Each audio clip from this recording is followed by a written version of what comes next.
notwithstanding the singular prominence which we all allow them, are far less real than the creations of my imagination. They are truly visionary and insignificant, all that we commonly call life and death, and affect me less than my dreams. This petty stream which from time to time swells and carries away the mills and bridges of our habitual life, and that mightier stream or ocean on which we securely float, what makes the difference between them? I have in my pocket a button which I ripped off the coat of the Marquis of Ossory on the seashore that day. Held up, it intercepts the light, an actual button. And yet all the life it is connected with is less substantial to me and interests me less than my faintest dream.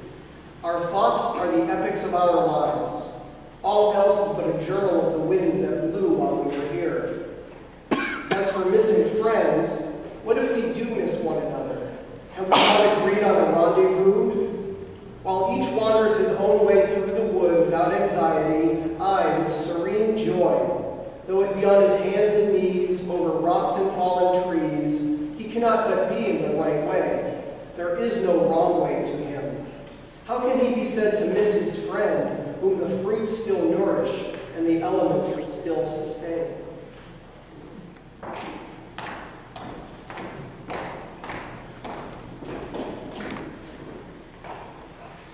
I'm Mrs. Howe. I refer to Margaret Fuller simply because it is by this name that our subject is most widely known and best remembered. Another name, indeed, became hers by marriage, but this later style and title were borne by our friend for a short period only, and in a country remote from her own.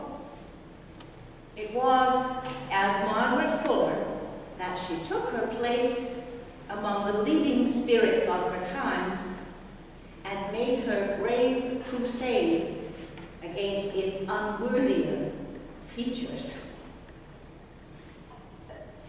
The requirements of her nature were twofold. A religious foundation for thought was to her a necessity.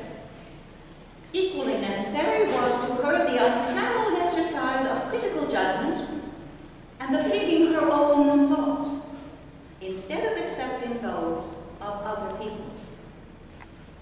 We may feel sure that Margaret, even to save her own soul, would not and could not have followed any confession of faith in opposition to her own best judgment.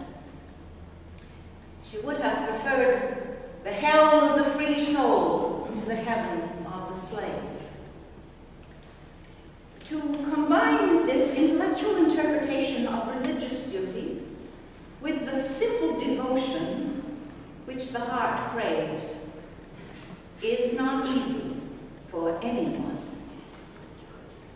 We may be very glad to find that for her it was not impossible. Her attitude between these 2 points of opposition is indeed edifying, for while she follows through with the daring of a skeptic and fearlessly reasons concerning the highest mysteries, she yet acknowledges the insufficiency of human knowledge for themes so wonderful. And here, as nowhere else, bows her imperial head and confesses herself human. Death gives an unexpected completeness to the view of individual character. The secret of a noble life is only fully unloaded when its outward envelope has met the fate of all things perishable. And so, the mournful tragedy set its seal upon a career whose endeavor and achievement the world is bound to hold dear. When all that could be known of Margaret was known, it became evident that there was nothing of her which was not heroic in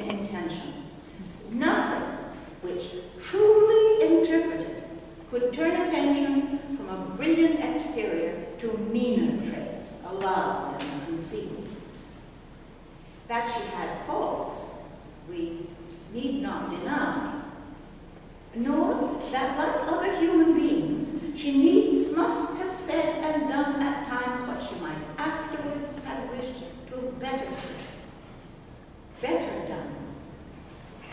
But, as an example of one who, gifted with great powers, aspired only to their noble use, who, able to rule, sought rather to counsel and to help, she deserves a place in the highest niche of her country's affection. As a woman who believed in women, her word is still an evangel of hope and inspiration to her sex. Her heart belonged to all of God's creatures, and most to what is noble in them. Gray-headed men of today, the happy companions of her youth, grow young again when they speak of her. One still recalls her as the greatest soul he ever knew. Such a word, spoken with the weight of ripe wisdom and long experience, may fitly indicate to posterity the honor and reverence which belong to the memory